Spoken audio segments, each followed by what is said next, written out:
¿Qué tal, gente musculosa? Bienvenidos un día más a un nuevo episodio del podcast del Templo de la Hipertrofia, el mejor podcast de habla hispana en el que hablamos sobre temas relacionados con la programación del entrenamiento o la hipertrofia muscular.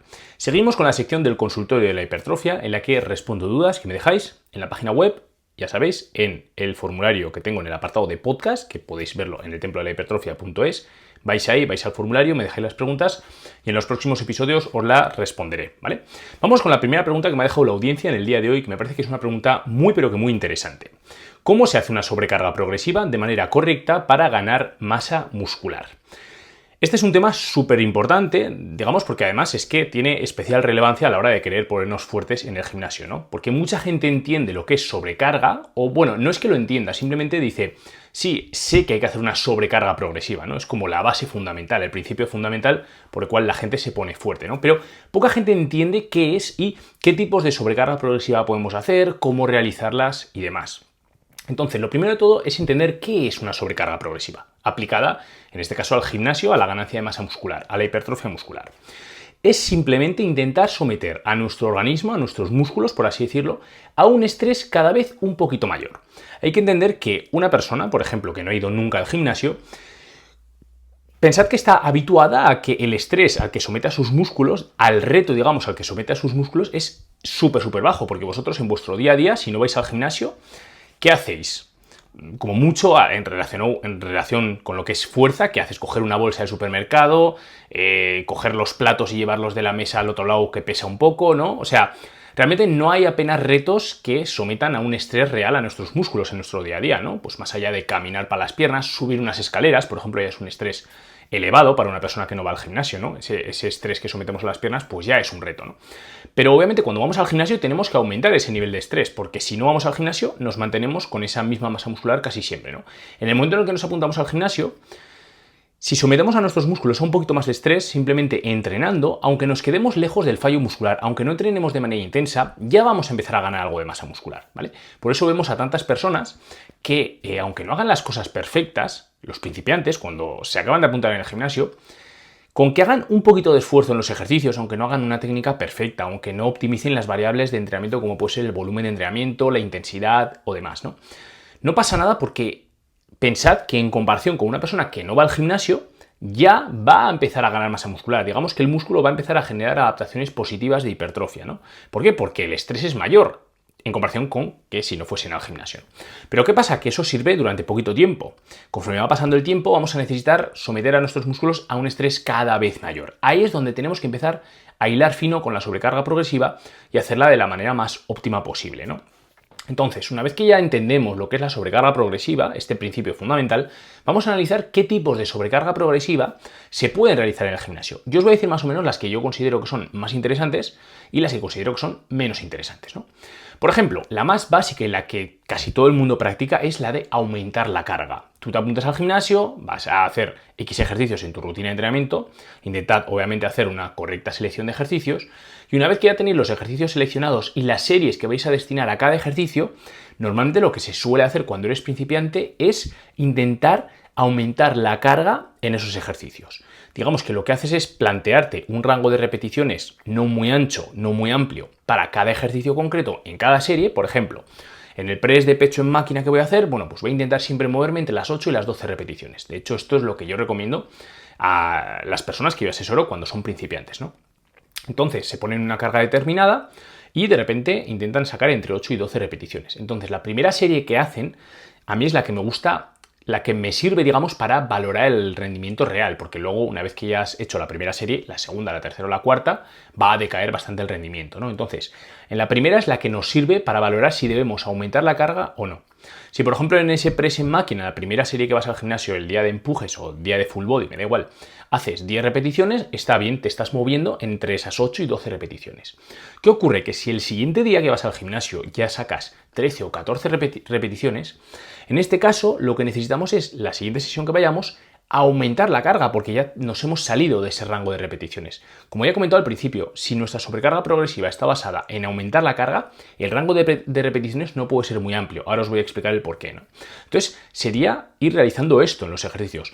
Va a haber ejercicios en los que vamos a mejorar muy rápido, como pueden ser, por ejemplo, ejercicios multiarticulares, ¿no? En los que hay un componente neural muy grande, digamos que se generan muchas adaptaciones neurales porque entran varias articulaciones a la vez y varios músculos, con lo cual tenemos la capacidad de mejorar mucho en cuanto al gesto en ese ejercicio, ¿no? Digamos que nuestro sistema nervioso cada vez sea más eficiente a la hora de mandar la señal nerviosa a los músculos y que estos se contraigan, y aparte de eso, cada vez conforme más repites el gesto, más hábil eres en el gesto a nivel control motor, con lo cual más rendimiento vas a poder sacar en ese ejercicio, ¿no? Más carga vas a poder mover, por no hablar de que además se van a generar adaptaciones de hipertrofia, vas a ir ganando masa muscular o vas a ir ganando peso corporal, lo que va a provocar es que puedas ser más fuerte en ese ejercicio, aparte de otras muchas adaptaciones que también se generan, ¿vale?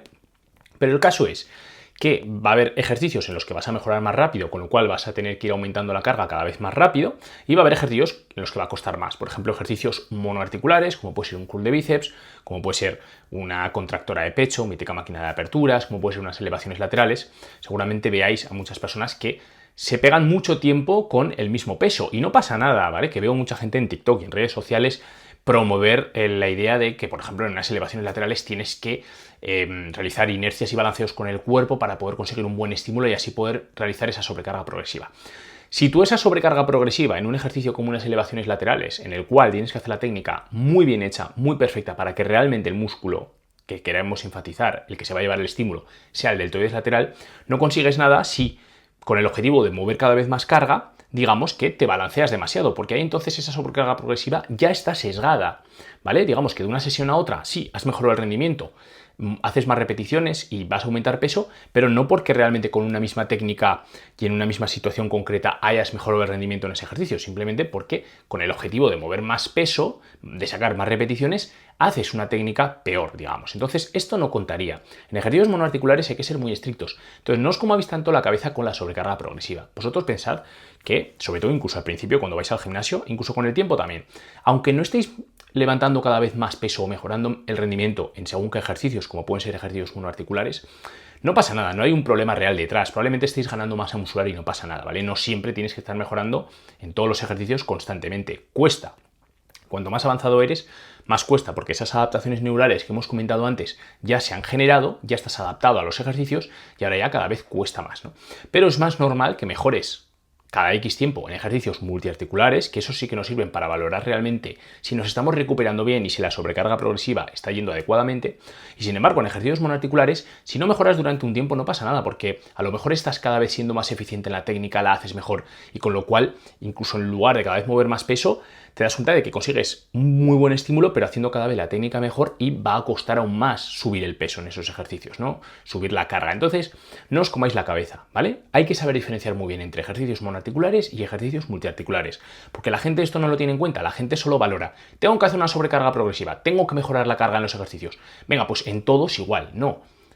Hay muchísima diferencia a nivel de muchos factores en el gimnasio entre ejercicios monoarticulares y multiarticulares. Incluso dentro de los multiarticulares, ejercicios con peso libre o ejercicios guiados. Los ejercicios con peso libre aún vas a poder realizar esa sobrecarga progresiva más fácil, en el sentido de que hay un mayor componente neural aún, porque entran muchos grupos musculares estabilizadores, hay que aprender mucho más a nivel control motor, ese gesto que realizas en ese ejercicio, ese patrón de movimiento, en comparación con que si haces ese mismo ejercicio o ese mismo patrón de movimiento, pero en máquinas guiadas. No es lo mismo un press de banca que un press en máquina, no es lo mismo una sentadilla hack, ¿vale? Que una vez que ya se generan esas adaptaciones neurales, luego ya vienen más esas adaptaciones de hipertrofia, que hace una sentadilla con barra libre, que obviamente entran muchísimos grupos musculares estabilizadores, con lo cual vas a estar durante mucho tiempo siendo cada vez más hábil en el gesto. De hecho, pensad que los powerlifters, que por ejemplo solo hacen 3 ejercicios, ¿no? Normalmente, en la sentadilla, incluso pasados varios años, siguen mejorando el gesto en el ejercicio, cada vez se vuelven más y más eficientes. Sí que es verdad que como en el paso del tiempo cada vez necesitan más generar también bloques de entrenamiento orientados a la ganancia de masa muscular con el objetivo de, gracias a tener más tejido contráctil, digamos, de masa muscular, ¿vale? Ahí eso les va a ayudar a poder mover más peso, ¿no? Sin embargo, al principio se generan más la parte de adaptaciones neurales. Pero aunque lleven muchos años, siguen generándose adaptaciones neurales. Con lo cual, no os comáis la cabeza, ¿vale? Lo que os comento, con según qué ejercicios. Son monoarticulares y hacedlo con paciencia. Pero en los multiarticulares sí que lo ideal es que vayas mejorando la carga. Bueno, como he comentado, esto sería un tipo de sobrecarga progresiva. ¿Me parece interesante? Bajo mi punto de vista, sí. En personas, sobre todo principiantes, me parece que está bastante bien. ¿Por qué? Porque no te comes la cabeza, no andas haciendo 1000 variaciones, 1000 cambios, sino que tú llegas al gimnasio las primeras veces, correcta selección de ejercicios, te distribuyes correctamente la rutina, destinas X series, X rango de repeticiones para cada serie y cada ejercicio en base a tus gustos o las preferencias, digamos, no las preferencias, aparte de las preferencias personales, también pues a lo que consideremos que es mejor. Por ejemplo, en ejercicios monoarticulares sí que veo más interesante ir a repeticiones un poquito más altas, no quiere decir hacer 20, ¿vale?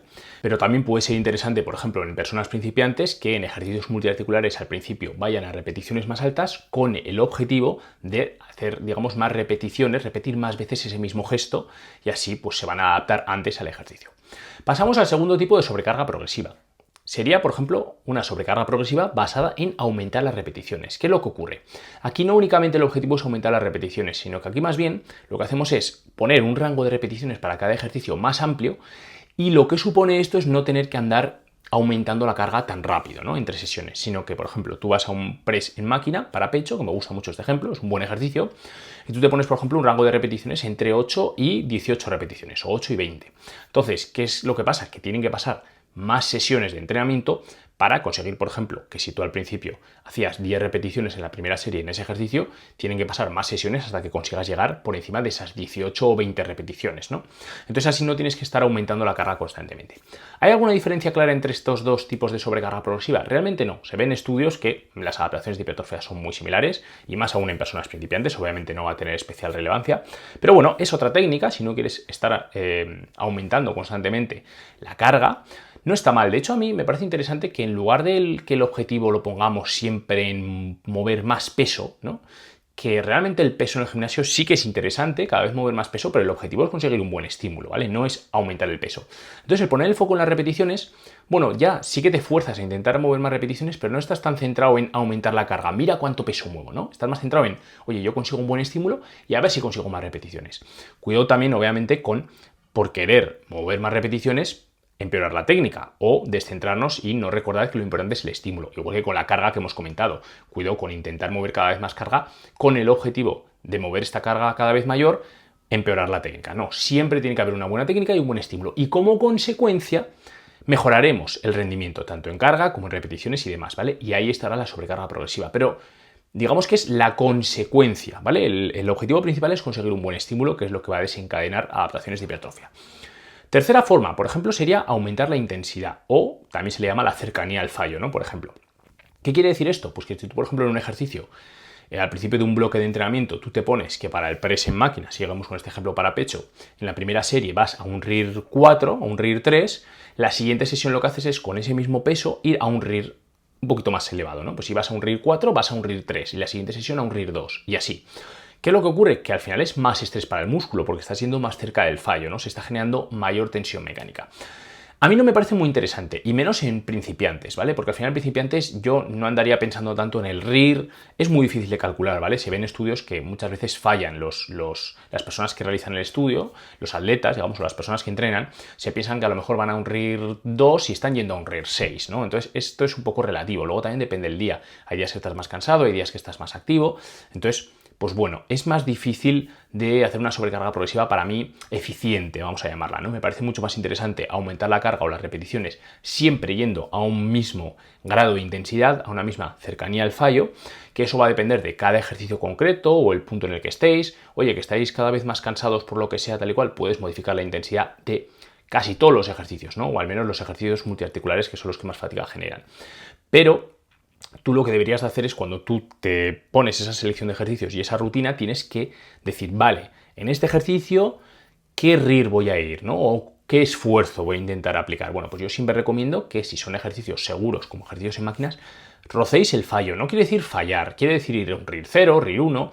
Muchas veces pensamos que vamos a un RIR 0 y realmente es un RIR 3, y más en personas principiantes. Con lo cual tú siempre ponte la meta o el objetivo de, siempre y cuando lo que comento sean ejercicios, por ejemplo, guiados, multiarticulares, vete a un RIR 0, ¿no? Tú siempre con el objetivo de pensar, la siguiente ya no la podrías sacar. Que a lo mejor luego igual sacas 2 más, pero es que si te hubieses puesto el objetivo de hacer un RIR 3, a lo mejor sería un RIR 5. ¿Me explico?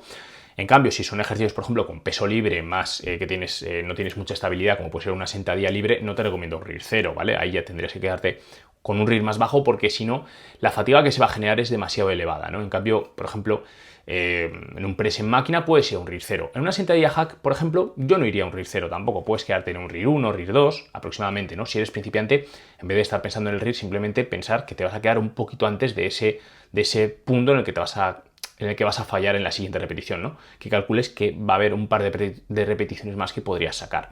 ¿Por qué recomiendo esto, por ejemplo, en sentadilla hack? Porque en una sentadilla hack, obviamente, es un ejercicio bastante más potente a nivel de fatiga, entran muchos grupos musculares y fatiga muchísimo, no es como ir a un RIR 0 en un press en máquina, ¿vale? Pero lo que os recomendaba, es importante aplicar desde el principio el grado de intensidad que quieres realizar en cada ejercicios con peso libre, no recomiendo ir tan cerca del fallo, ejercicios con peso libre multiarticulares. Luego ejercicios con máquinas guiadas multiarticulares puedes ir a un RIR 0, menos por ejemplo en sentadilla hack o igual un jalón que te genera excesiva fatiga, ¿no? Y que ves que luego las siguientes series empeoras mucho el rendimiento, pues a lo mejor es quedarte un pelín antes de ese RIR 0, un RIR 1, un RIR 2, y así no te jode tanto las siguientes series, ¿no? Y luego, por ejemplo, en ejercicios monoarticulares puedes ir al fallo prácticamente, no pasa nada, ¿no? Porque también veo muchos en artículos de blogs, de divulgadores y demás, o en TikTok también de gente que divulga, que te dice, no, es que ir al fallo es malo porque, claro, ya genera excesiva fatiga y las siguientes series va a decaer el rendimiento, con lo cual es mejor quedarte un poquito más lejos del fallo para que no decaigan tanto el rendimiento.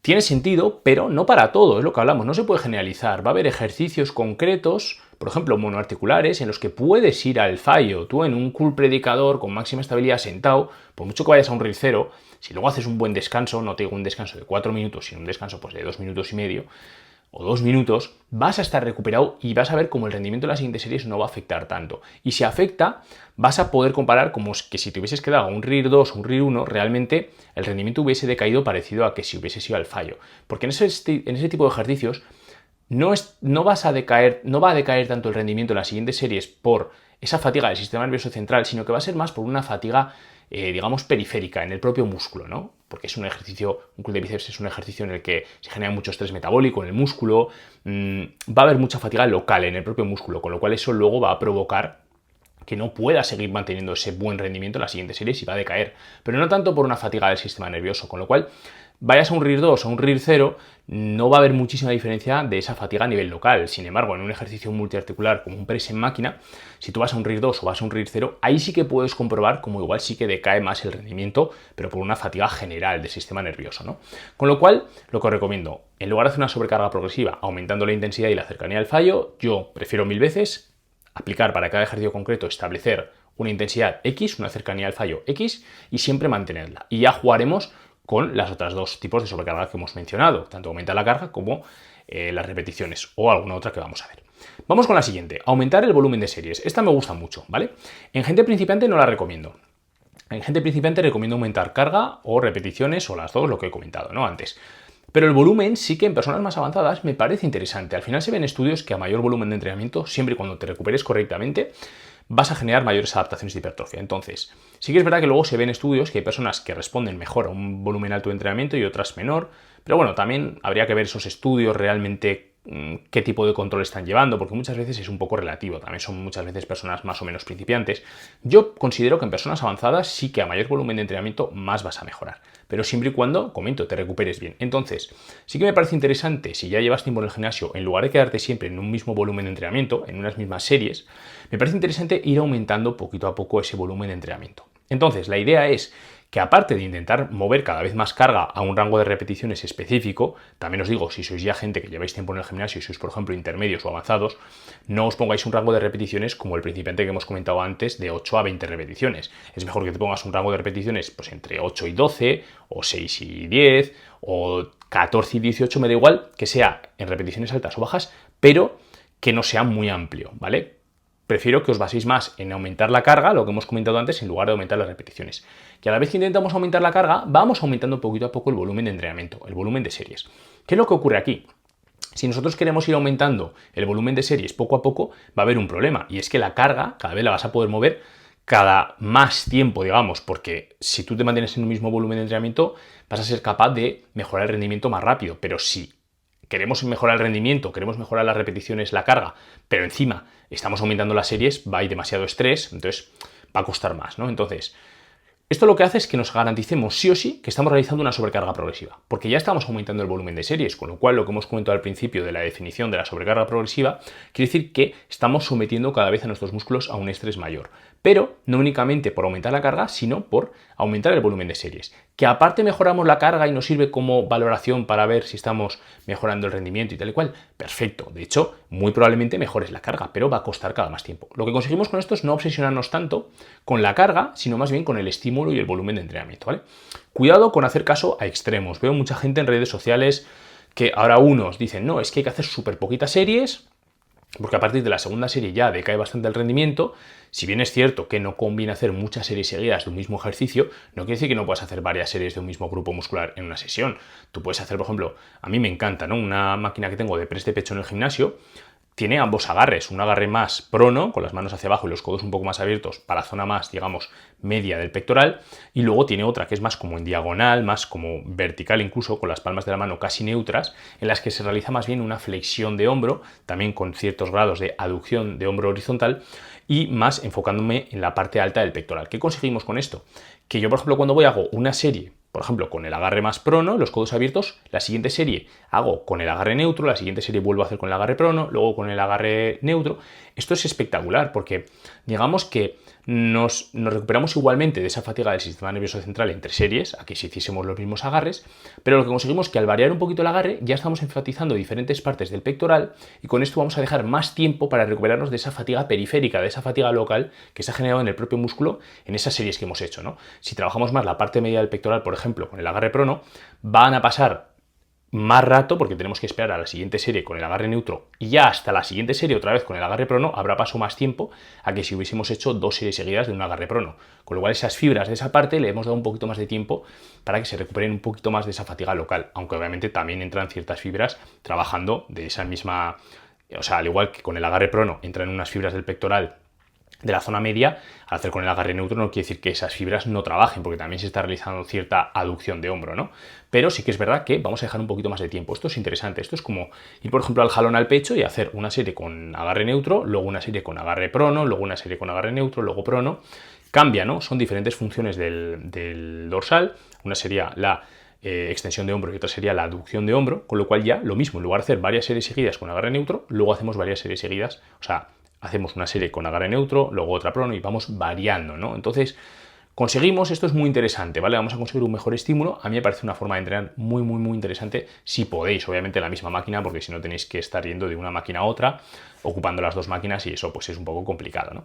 Pero bueno, lo que os comentaba, que al final veo mucha gente en redes sociales que unos dicen que hay que hacer muy poquito volumen de entrenamiento porque si no ya no tiene sentido, tiras las series a la basura, y la otra gente te dice que hay que hacer más series mejor. Entonces, bueno, es el punto intermedio, es siempre buscar hacer más series, más volumen de entrenamiento, pero cuidado, no nos pasemos, siempre que nos recuperemos bien y siempre viendo que estamos mejorando, porque tú puedes pensar que te recuperas bien, pero luego igual tu cuerpo no está respondiendo tan bien a nivel de ganancia de masa muscular, con lo cual ahí a lo mejor te conviene dar un paso atrás, bajar un poquito el volumen de entrenamiento y ver si así te vuelves a resensibilizar bien y vuelves a ganar más masa muscular, ¿vale? Y ves mejoras.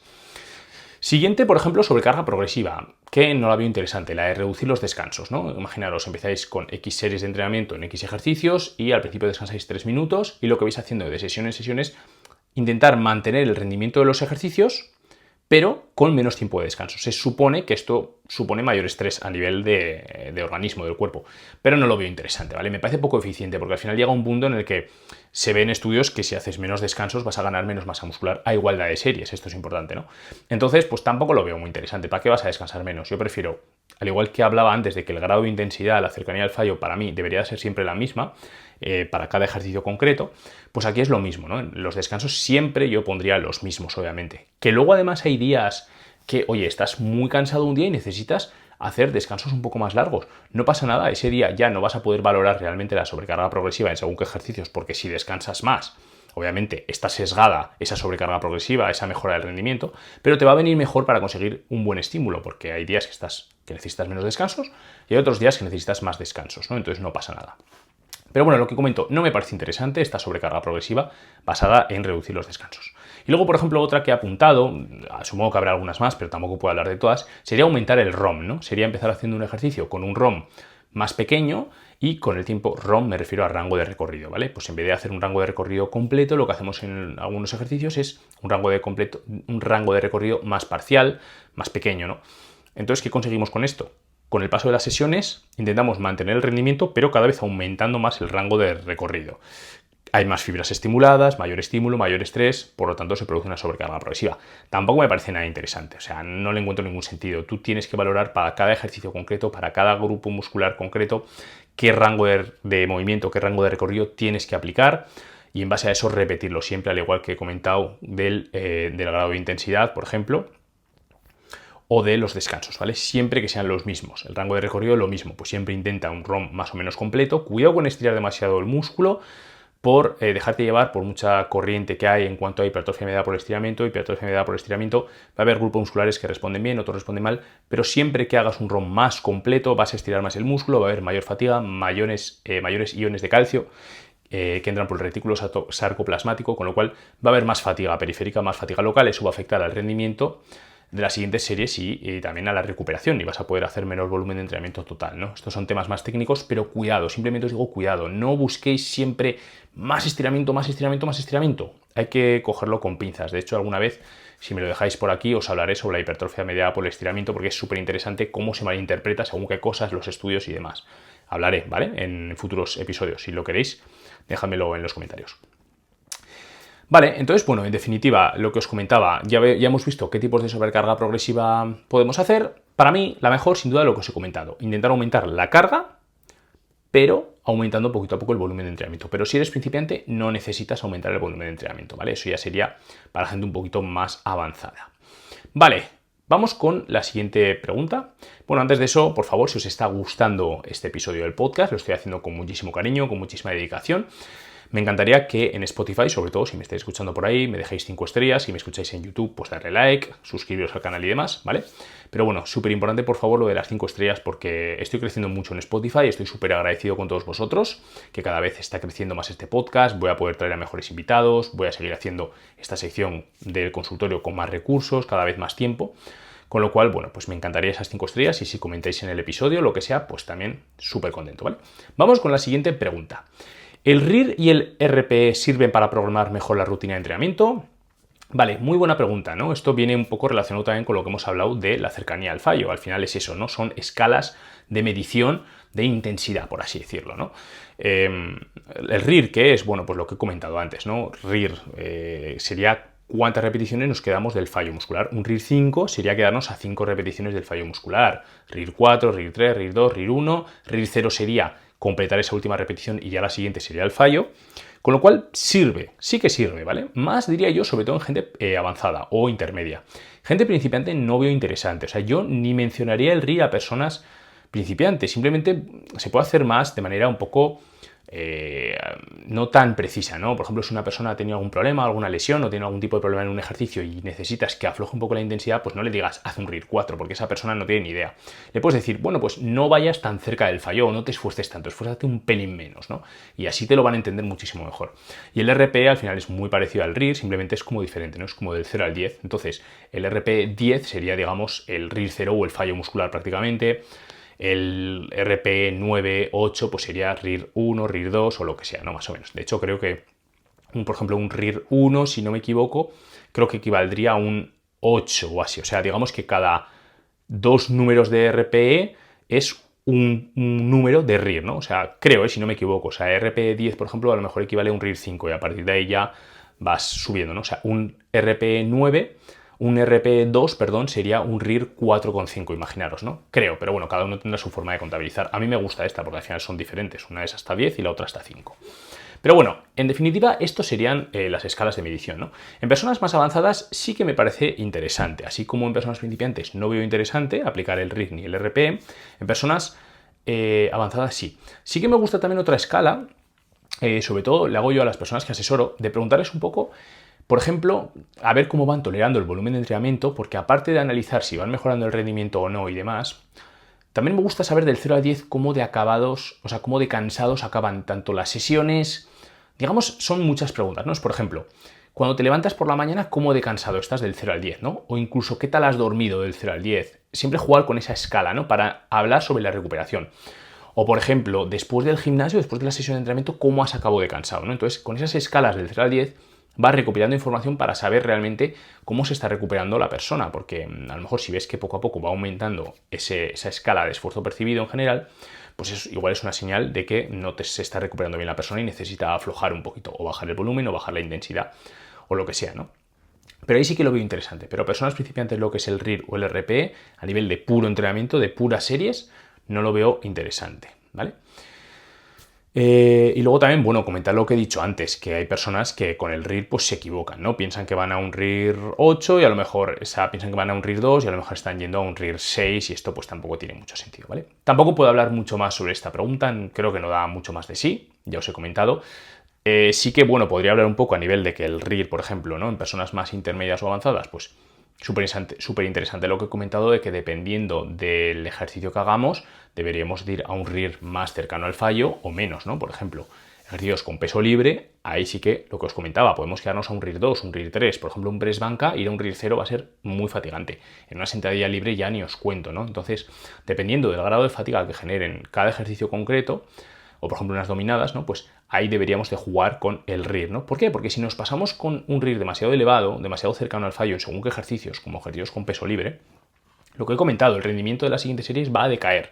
Si decae, conseguimos peor estímulo, pero es que además vamos a tardar más en recuperarnos, con lo cual vamos a tolerar menor volumen de entrenamiento. Con lo cual, hay que buscar ese punto de equilibrio perfecto, ¿vale? Entre lo que sería entrenar con bastante intensidad, pero cuidado con no pasarnos para que la fatiga no sea demasiado elevada. Eso es súper interesante, ¿vale? ¿Por qué?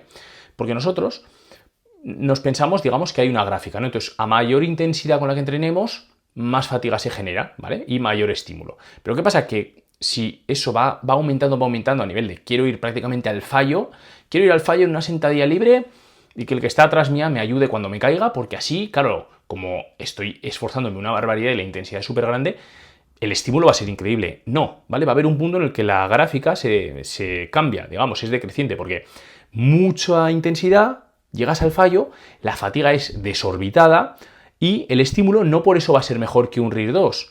Ya encima, para empezar, en esa serie, porque a lo mejor igual las últimas 2 repeticiones ya las has hecho mal hechas o lo que sea, pero es que aparte el estímulo en las siguientes series va a ser peor, con lo cual no tiene ningún tipo de sentido. Cuidado con eso, ¿vale? Así que bueno, esto es todo lo que os puedo decir de esta pregunta. Si os ha gustado este episodio del podcast, por favor dale like en YouTube, las 5 estrellas en Spotify, como os he comentado.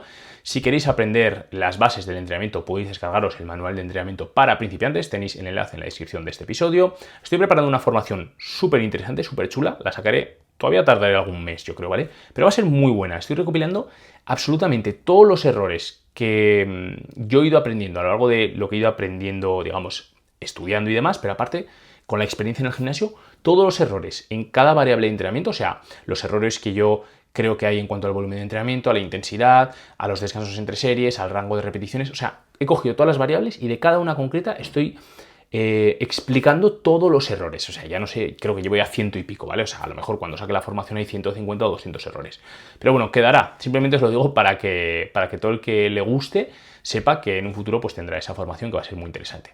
Si queréis pertenecer también a una comunidad privada de personas que les encanta el mundo del entrenamiento, podéis acceder al grupo privado del Templo de la Hipertrofia, tenéis el enlace en la descripción del vídeo también. Así que sin más dilación, compañeros, os mando un fuerte abrazo a todos y nos escuchamos en futuros episodios del podcast del Templo de la Hipertrofia. Adiós, gente.